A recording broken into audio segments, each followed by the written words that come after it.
ఇవాల్టి గ్రాఫ్ చూడండి. మీకేమనిపిస్తుందండి? అసలు ఎక్కడైనా స్ట్రెంగ్త్ కనిపిస్తోందా? ఇది రికవరీ అంటారా? లేదంటే జస్ట్ షార్ట్ కవరింగే అంటారా? ఇవాళ మార్కెట్‌లో వచ్చిన ఈ షార్ప్ రికవరీ గాని, లేదు అంటే ఈ షార్ట్ కవరింగ్ గాని కేవలం ట్రంప్ గారు చేస్తున్న వ్యాఖ్యల వల్ల, ట్రంప్ గారి చర్యల వల్ల మాత్రమే వస్తాయని అందరికీ తెలుసు. కానీ మీరు గమనించారా? ఇవాళ సిల్వర్ అలాగే గోల్డ్ ఈటీఎఫ్‌లు చాలా బాగా ఎఫెక్ట్ అయ్యాయండి. ఒకే రోజు ఒక పక్క మార్కెట్‌లు పెరగడం, మరోపక్క ఈ ఈటీఎఫ్‌లు పడిపోవడం వెనకాల ఏమైనా జరుగుతోందా? మీకు తెలుసా అండి? సిల్వర్ ప్రైసెస్ కాస్త మ్యానిపులేట్ అవుతున్నాయనేలాగా మార్కెట్‌లో న్యూస్ కూడా వస్తుంది. ఇలాగా ప్రతి విషయం మనం తెలుసుకుందాం. ఎందుకంటే రీసెంట్‌గా ఆల్మోస్ట్ అందరూ కూడా స్టాక్ పోర్ట్‌ఫోలియోలు అమ్మేసి సిల్వర్‌లోకి, గోల్డ్‌లోకి వెళ్దాము అని అడుగుతున్నారండి. ఇప్పుడున్న టైంలో మార్కెట్‌లో ఈ పతనం చూసి చాలా మంది భయపడుతున్నారు. ఈ గోల్డ్, సిల్వర్ ఫర్దర్‌గా ఏమైపోతాయని చెప్పి.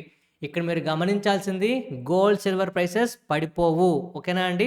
ఇక్కడ ఏం జరుగుతుందో మీకు తెలియాలి కంపల్సరీగా. ఇక నిఫ్టీ 132 పాయింట్లు పెరిగిందండి ఇవాళ. కానీ ఒక విషయం గమనించారా? నెగెటివ్స్ ఓవరాల్‌గా నిఫ్టీలో 740 స్టాక్స్ నెగెటివ్‌గా ఉంటే దగ్గరగా 2170 స్టాక్స్ మనకి పాజిటివ్‌గా ఉన్నాయి.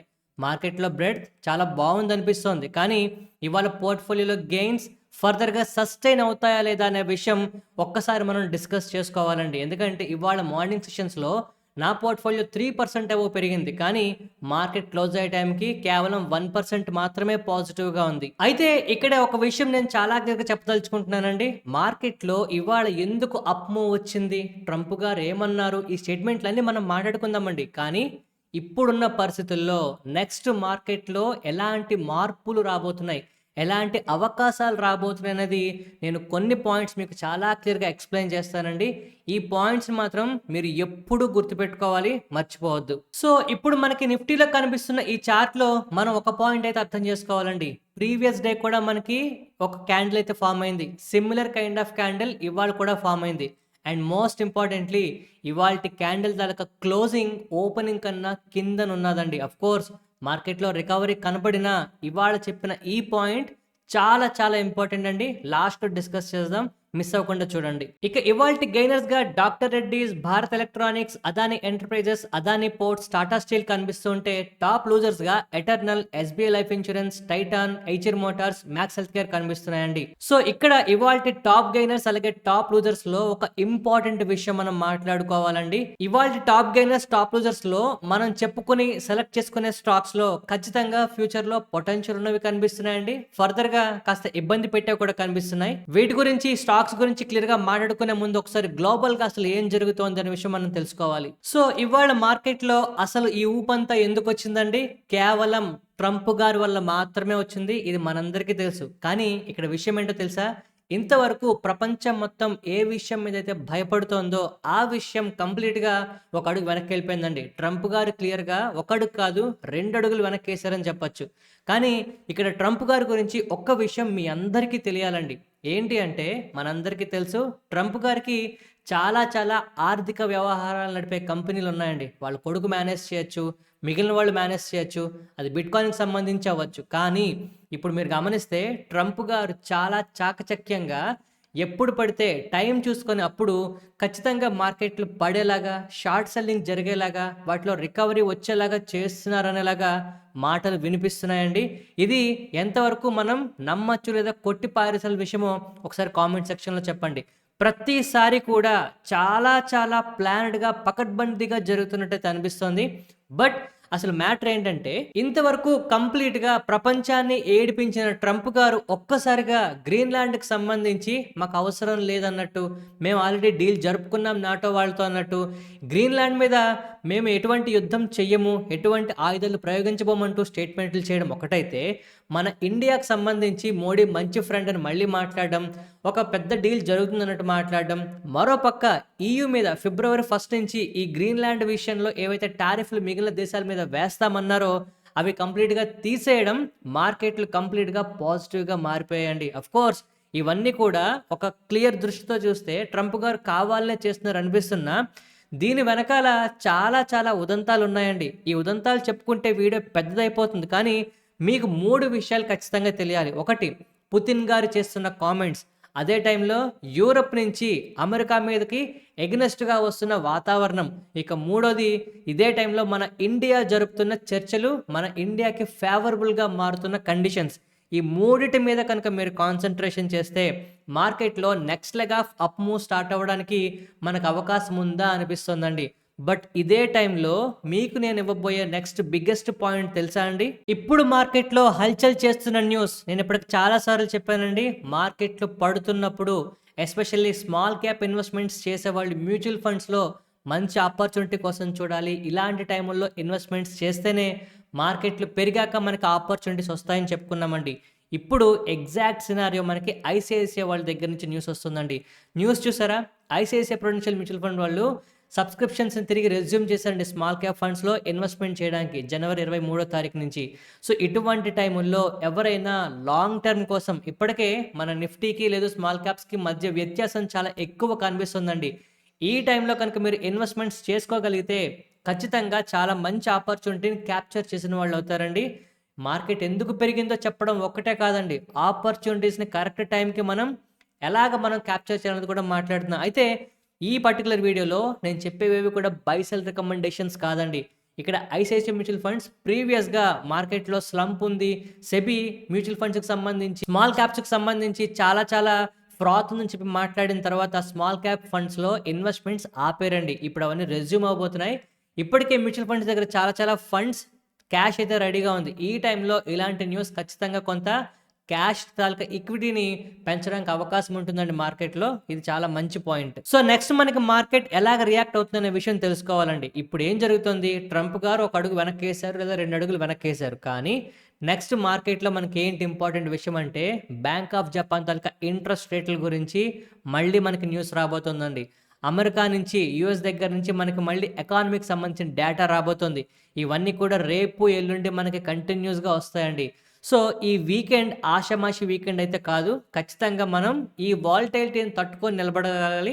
అయితే ఈ విషయంలో ఒక పాజిటివ్ పాయింట్ ఏంటి అంటే, ఒకవేళ అనుకున్నట్టే మార్కెట్‌లో ఈ వస్తున్న డేటా కాస్త అనుకూలంగా ఉంటే, ఈ ర్యాలీ కంటిన్యూ అవ్వడానికి అవకాశం ఉంటుందండి. కానీ ఒక్క పాయింట్ గుర్తుపెట్టుకోండి. ఎట్టి పరిస్థితుల్లోనూ కూడా మార్కెట్లు 25,000 మీదన మాత్రమే ఉన్నప్పుడు ఈ పాయింట్స్ అన్నీ మనకి అనుకూలంగా ఉంటాయి. 25,000 కన్నా కిందకి ఏ కారణం చేత వచ్చినా కూడా మనం చాలా చాలా ఇబ్బంది పడతామండి. గుర్తుపెట్టుకోండి. సో, ఇప్పుడు మనం గోల్డ్ అలాగే సిల్వర్ ఈటీఎఫ్‌లు ఎందుకు పడిపోతున్నాయనే విషయం గురించి మాట్లాడుకోవాలండి. నిన్న క్లియర్‌గా వార్నింగ్ ఇచ్చానండి. మనకి ఇన్వెస్ట్‌మెంట్ చేసేవాళ్ళు చాలా గుడ్డిగా ఇన్వెస్ట్‌మెంట్స్ చేసేస్తున్నారు జాగ్రత్త అని. ఇవాళ మార్కెట్‌లో వచ్చిన ఫాల్ సిల్వర్ ప్రైసెస్ పడిపోతాయి, లేదంటే గోల్డ్ ప్రైసెస్ పడిపోతున్నాయని చెప్పి చాలామంది భయపడుతున్నారండి. నేను మళ్ళీ చెప్తున్నా, నిన్న కూడా చెప్పిందే మళ్ళీ చెప్తున్నానండి. కరెక్షన్ అనేది వస్తుంది. ప్రైస్ ఫాల్ కాదు. మీరు గమనించాల్సిందేంటి, ఈ కరెక్షన్ 20-30% వరకు ఉన్నా ఆశ్చర్యపోవాల్సిన అవసరం లేదు. బట్ ఈ టైంలో ఎస్పెషల్లీ ఈటీఎఫ్‌ల్లో ఎందుకొస్తుంది? మీరు గమనించారా? సిల్వర్ ప్రైసెస్‌లో మనకి పెద్దగా ఫాల్ కనిపించట్లేదు. బట్ ఈటీఎఫ్‌ల్లో భయంకరమైన ఫాల్ కనిపిస్తుందండి. దీనికి ప్రధాన కారణం ఏంటో తెలుసా? గ్లోబల్‌గా ఉన్న అనిశ్చితులు ఒక్కసారిగా తొలగిపోవడంతో, అది ట్రంప్ గారు ఒక్కళ్ళే అని చాలామంది అనుకుంటున్నారండి. బట్ సిల్వర్ పెరగడానికి అసలైన విషయం చైనా అండి. ఆ చైనా విషయం ఇంకా సద్దుమణగలేదు. సో, ఇది ఖచ్చితంగా కరెక్షన్ మాత్రమే. చాలామంది భయపడిపోయి ఎగ్జిట్ అయిపోదామా అని అడుగుతున్నారండి.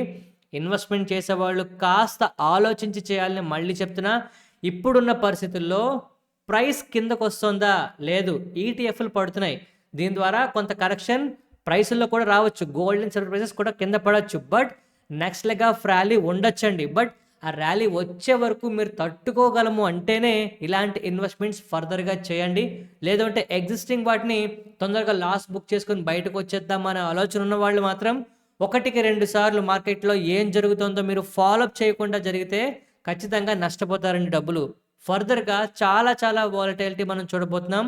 ఎస్పెషల్లీ గోల్డ్, సిల్వర్ ఈటీఎఫ్‌ల్లో. సో, ఎప్పుడైతే ప్రైస్ ఈ విధంగా మనకి వాలటైల్‌గా ఫ్లక్చుయేట్ అవుతూ ఉంటుందో, ఇన్వెస్ట్‌మెంట్‌లు చాలామంది భయపడి తీసేవాళ్ళే డబ్బులు పోగొట్టుకుంటారండి. అందులో మీరు ఉండకూడదనే ఉద్దేశంతో నేను పదే పదే చెప్తున్నా, మిమ్మల్ని భయపెట్టడం కాదు. అయితే ఈ సిల్వర్ ప్రైసెస్ గురించి ఇంకా డీప్‌గా ఒక పాయింట్ అయితే మార్కెట్‌లో ఉన్నదండి. మీలో ఎంతమంది దీన్ని గమనిస్తున్నారో నాకు తెలీదు.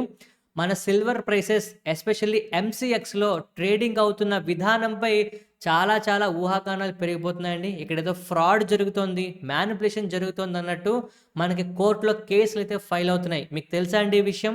ఇండియాలో ఉన్న గోల్డ్ స్మిత్ ఫెడరేషన్ వాళ్ళైతే ఇక్కడేదో తేడాగా ఉన్నది అన్నట్టు వీళ్ళు ఈ విధంగా మాట్లాడుతుండటం, ఫర్దర్‌గా ఈ పర్టికులర్ ప్రైసెస్‌లో ఇంకా మనకి కాస్త ఫ్లక్చుయేషన్స్ ఎక్కువవుతాయండి. ఈ పాయింట్ కూడా మీరు గుర్తుపెట్టుకోవాలి. సో, ఇక్కడ ఈ పర్టిక్యులర్‌గా ఈ న్యూస్ ఎందుకొస్తోంది అంటే, సిల్వర్‌కి సంబంధించి ఇంపోర్ట్ డ్యూటీస్ పెరిగిపోతున్నాయనే విషయం మార్కెట్‌లో ముందుగానే లీక్ అయిందంటూ, దీనివల్ల ప్రైసెస్ మ్యానిపులేట్ చేయబడ్డాయంటూ వీళ్ళు ప్రధానంగా ఆరోపణ అయితే చేస్తున్నారండి. ఒకవేళ ఇదే కనుక నిజమైతే ఖచ్చితంగా సిల్వర్ ప్రైసెస్ మీద చాలా ఎఫెక్ట్ అయితే ఫర్దర్‌గా మనం చూస్తామండి. అఫ్‌కోర్స్ గ్లోబల్‌గా ఉన్న ప్రైసెస్ మారవండి. మన ఇండియాలో ఈ సిల్వర్ ట్రేడింగ్ సంబంధించి స్టాక్స్ పడిపోవడం, ఈటీఎఫ్‌ల్లో ఇప్పటికే మనకి బాగా ఫ్రాత్ కనిపిస్తుందనేలాగా మాటలు వినిపిస్తున్నాయి కదా! మరి కాస్త కరెక్షన్స్ ఒస్తాయి. ఈ కరెక్షన్స్ మేబీ ఫర్దర్‌గా మనకి ఆపర్చునిటీస్ కింద మారొచ్చు. అంతవరకు కాస్త జాగ్రత్త పడాలి. ఇక నెక్స్ట్ మనకి పవర్ సెక్టార్‌కి సంబంధించి చాలా పెద్ద న్యూస్ అయితే రావడం జరిగిందండి. ఇక్కడ మీరు గమనించాల్సింది ఏంటో తెలుసా అండి? పవర్ సెక్టార్ స్టాక్స్ అన్నీ పడిపోతున్న టైంలో ఈ న్యూస్ రావడం, ఈ స్టాక్స్ అన్నిటికీ చాలా చాలా పాజిటివ్ విషయం అండి. ఇప్పుడొచ్చిన న్యూస్ ఒకసారి చూస్తే ఇండియా తాలూకా పవర్ విజన్ అనేది 2047 చెప్తున్నారండి. 2032 కల్లా 30,00,000 నుంచి 50,00,000 కోట్ల ఇన్వెస్ట్‌మెంట్ చేస్తాము అని చెప్తున్నారు. మరొక 100,00,000 కోట్ల వరకు వీళ్ళు ఇన్వెస్ట్‌మెంట్స్ చేస్తాము అని చెప్తున్నారండి. ఓవరాల్‌గా 2047 కల్లా ఆల్మోస్ట్ 200,00,000 కోట్ల ఇన్వెస్ట్‌మెంట్స్ అయితే మనకి జరగబోతున్నాయి. ఇది పవర్ సెక్టార్‌కి చాలా పెద్ద న్యూస్ అండి. ఈ విషయాలు మాత్రం మీరు మిస్ అవ్వకూడదు. అయితే ఇలాంటి న్యూస్‌లు ఇప్పటికి మనం చాలా సార్లు చూసామండి. 2023 నుంచి మనం పవర్ సెక్టార్ గురించి మాట్లాడుకుంటున్నాం. 2025 వరకు కాస్త హోప్స్‌తో ఉన్న 2025 ఎండింగ్‌కి ఎస్పెషల్లీ ఇప్పుడున్న పరిస్థితుల్లో కంప్లీట్‌గా పవర్ సెక్టార్ స్టాక్స్ అన్నీ పడుకుంటున్నాయి. ప్రధాన కారణం ఏంటండి? ఇన్వెస్ట్‌మెంట్స్ లేక కాదు, గవర్నమెంట్ ప్రాజెక్టులు లేక కాదు, ఎగ్జిక్యూషన్‌కి మనకి కావాల్సినంత ఇన్‌ఫ్రాస్ట్రక్చర్ మన ఇండియాలో కనిపించట్లేదు. అందువల్లే పవర్ సెక్టార్ స్టాక్స్ తగ్గుతున్నాయండి. ఇప్పుడొస్తున్న ఇవాల్టి న్యూస్ కూడా 2030కి మనం ఎంత ఆపర్చునిటీ ఉందనుకుంటున్నామో, అందుకు 3 రెట్ల ఆపర్చునిటీ మనకి కనిపిస్తోంది. కానీ ఎగ్జిక్యూషన్ అనేది జరిగితేనే, అంటే మనం ఫర్దర్‌గా ప్రతి కంపెనీ తాలూకా ఎగ్జిక్యూషన్‌ని ఫాలో అప్ చేస్తేనే మంచి ఆపర్చునిటీస్‌లో మనం ఉంటామండి. లేదు అంటే ఇంత మంచి న్యూస్ ఉన్న ఈ పవర్ సెక్టార్‌లో కూడా మనం ట్రాప్‌లో పడే అవకాశం ఉంటుంది. తస్మాత్ జాగ్రత్త. అయితే నెక్స్ట్ మనకి మార్కెట్‌లో మేజర్ రికవరీ కనిపిస్తున్న ఒక సెగ్మెంట్, ఫర్దర్ మేజర్ ఆపర్చునిటీ మనకి మార్కెట్‌లో వస్తుందనేలాగా చాలామంది పెద్దవాళ్ళు మాట్లాడుతున్న సెక్టార్ ఎన్‌బీఎఫ్‌సీస్ అలాగే బ్యాంక్స్. ఇప్పటికి మనం ఎన్ని రోజులే మాట్లాడుకుంటున్నామండి. నిన్న మనం క్రెడిట్ యాక్సెస్ గ్రామీణ్ గురించి మాట్లాడుకున్నాం. ఇవాళ చూసారా ఎలాగ మారుతుందో ప్రైస్? అండ్ ఇప్పుడు కూడా నేను చెప్తున్నానండి, బ్యాంక్స్ చాలా చాలా క్లియర్‌గా వాళ్ళ తాలూకా అసెట్ క్వాలిటీస్‌ని ఇంప్రూవ్ చేసుకుంటున్నాయి. మైక్రో ఫైనాన్స్ సెగ్మెంట్‌లో ఖచ్చితంగా కీలక మార్పులు మనం చూస్తున్నామండి. ఆల్మోస్ట్ అన్ని మేజర్ మైక్రో ఫైనాన్స్ కంపెనీస్ వాళ్ళ తాలూకా రిజల్ట్స్ బాగా ప్రకటించారు. అసెట్ క్వాలిటీస్ ఇంప్రూవ్ చేసుకుంటున్నాయి. ఇప్పుడు వడ్డీ రేట్లు కనుక తగ్గడం స్టార్ట్ అయితే వీటిల్లో మనకి చాలా చాలా మంచి ఆపర్చునిటీ వస్తుందండి. అస్సలు మిస్ అవ్వకుండా ఈ పాయింట్స్ మనం గమనిస్తూ ఉండాలి కంటిన్యూస్‌గా. సో ఈ వీడియోలో మనం మేజర్‌గా 4 ఇన్వెస్టింగ్ ఆపర్చునిటీస్ గురించి మాట్లాడుకున్నామండి. అందులో సిల్వర్‌తో కలిపి ఫర్దర్ కరెక్షన్ వచ్చే వరకు వెయిట్ చేస్తే నెక్స్ట్ లెగ్ ఆఫ్ అప్ మూవ్‌తో కలిపి మిగిలిన పాయింట్స్ ఏంటి అనేవి కామెంట్ సెక్షన్‌లో ఒకసారి మీరు మెన్షన్ చేస్తారా? ఈ వీడియో స్కిప్ చేసే వాళ్ళకి గానీ, మేబీ తొందరలో మిస్ అయిపోయిన వాళ్ళకి గానీ ఈ పాయింట్స్ చాలా బాగా ఉపయోగపడతాయండి. సో ఇవాల్టి మార్కెట్ గురించి ఒక్క మాటలో చెప్పాలంటే, ఇవాళ మార్కెట్‌లో ధైర్యం కనపడలేదండి. కేవలం పాజిటివిటీ, ఒక చిన్న రికవరీ, ఒక హోప్ స్టార్ట్ అయిందనేలాగా మాత్రమే మనకు పరిస్థితులున్నాయి. ఎందుకంటే ఇవాళ కేవలం మార్కెట్‌లో ఒక్క న్యూస్ వల్ల, ఒక ప్రధాన వ్యక్తి చేసిన కామెంట్స్ వల్ల మాత్రమే మార్కెట్‌లో రికవరీ కనబడింది. ఫండమెంటల్స్‌లో మార్పు వల్ల కాదు, ఎర్నింగ్స్‌లో మార్పు వల్ల కాదు. సో, ఈ పర్టిక్యులర్ సెంటిమెంట్ మనకి కంటిన్యూ అయితేనే ఫర్దర్‌గా మార్కెట్‌లో రికవరీ మనం చూస్తామండి.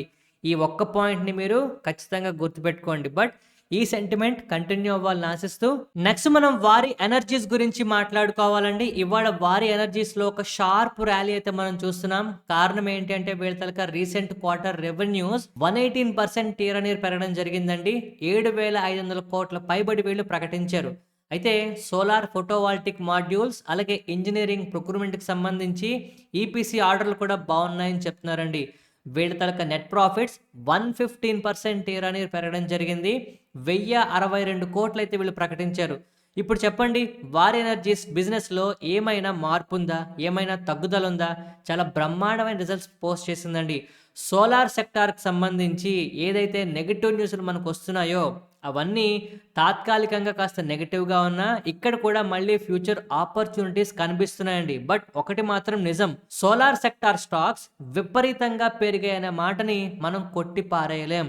అందువల్ల ఇన్వెస్ట్‌మెంట్స్ చేసేవాళ్ళు కాస్త జాగ్రత్తగా ఆచితూచి అడుగులు వేయాల్సిన పరిస్థితులైతే కనిపిస్తున్నాయండి. నెక్స్ట్ మనం అనంతరాజ్ గురించి మాట్లాడుకోవాలండి.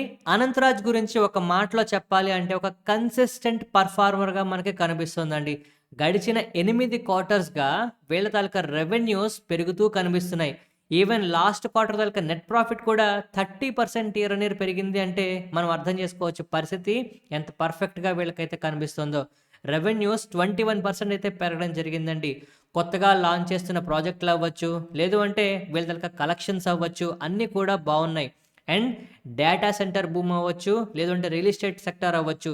ఈ రెండిట్లోని ప్రధానంగా పాత్ర పోషిస్తున్న ఈ అనంతరాజ్ స్టాక్ గురించి చాలామంది అడుగుతున్నారండి. ఒక్కటి మాత్రం గుర్తుపెట్టుకోండి. అనంతరాజ్ తాలూకా బిజినెస్ రేపు సంవత్సరంతోనో, ఎల్లుండి ఒక సంవత్సరంతోనో అయిపోయేది కాదు. ఇది ఒక డెకేడల్ స్టోరీ కింద ఇక్కడి నుంచి మనం చూడొచ్చండి. నెక్స్ట్ 5 సంవత్సరాల పాటు వీళ్ళ బిజినెస్‌లో గ్రోత్ రావడానికి చాలా అవకాశాలున్నాయి. అంత మాత్రాన ఈ స్టాక్‌లో ఇన్వెస్ట్‌మెంట్ చేయొచ్చు అనే ఆలోచనతో ఉండొద్దండి. చేస్తున్న వాళ్ళు పక్కా స్టాప్ లాసెస్‌తో ఉండండి. డేటా సెంటర్‌కి సంబంధించి నెగెటివ్ న్యూస్ వచ్చినా, రియల్ ఎస్టేట్ ఇప్పటికే బాగా పడుతోందండి రీసెంట్ టైమ్స్‌లో.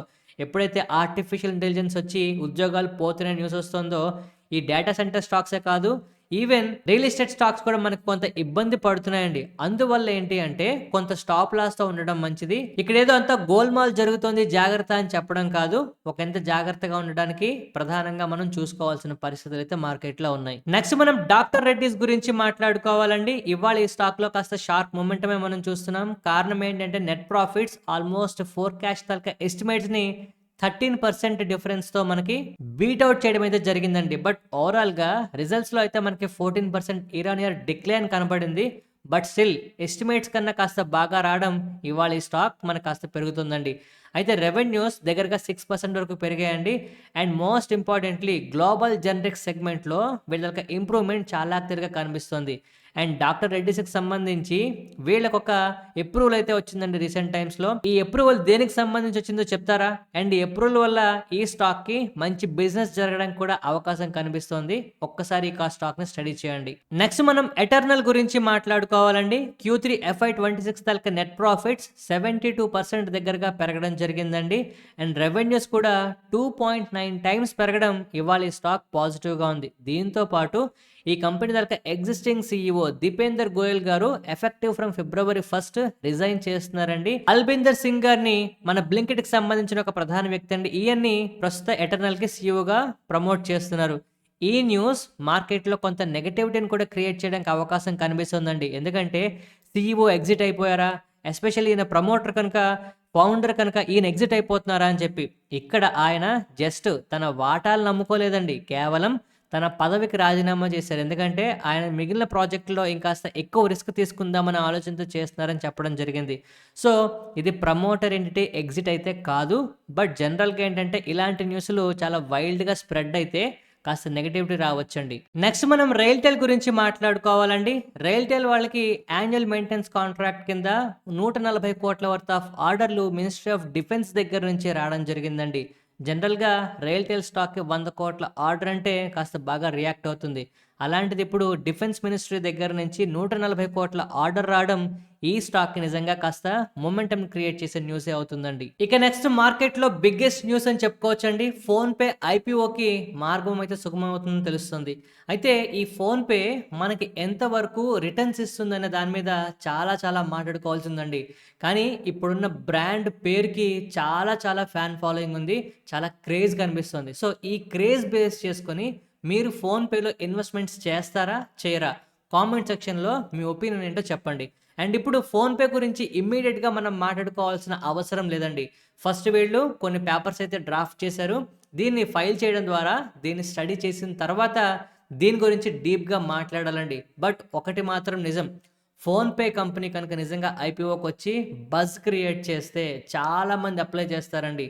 బట్ ఇది ఎవరైతే లాంగ్ టర్మ్ కోసం చూస్తున్నారో వాళ్ళకి మాత్రమే సూటబుల్‌గా ఉంటుందండి. ఇది మాత్రం ఒక్కసారి దృష్టిలో పెట్టుకొని ఇన్వెస్ట్‌మెంట్ చేయడానికి ప్రయత్నం చేయండి. ఇదేది బై సెల్ రికమెండేషన్ కాదండి. మార్కెట్‌లో చాలామంది ఐపీఓస్ మీద విగరస్‌గా ఏమీ తెలియకపోయినా ఇన్వెస్ట్‌మెంట్ చేయడానికి తాతాలాడుతున్నారండి. వాళ్ళని ఉద్దేశించి కంపెనీ గురించి ఒక్కసారి స్టడీ చేయండి. లాంగ్ టర్మ్‌లో కంపెనీ బిజినెస్ ప్రాస్పెక్ట్స్ కనుక మీకు నచ్చితేనే దాని గురించి ఇన్వెస్ట్‌మెంట్ చేయడానికి ఫర్దర్ ఆలోచనలు చేయండి అని చెప్పడం ప్రధాన ఉద్దేశం. సో, ఇప్పుడు మనం నిఫ్టీ 50 గురించి మాట్లాడుకోవాలండి. ఇవాల్టి క్యాండిల్స్ ఒకసారి చూడండి. ఇవాల్టి క్యాండిల్ నిన్నటి క్యాండిల్ లాగే ఇండెసిసివ్ క్యాండిల్ అండి. సో, ఎప్పుడైతే వచ్చిన ఇండెసిసివ్ క్యాండిల్ నెగెటివ్‌గా ఉంటుందో ఒక విషయం అయితే చాలా క్లియర్ అండి.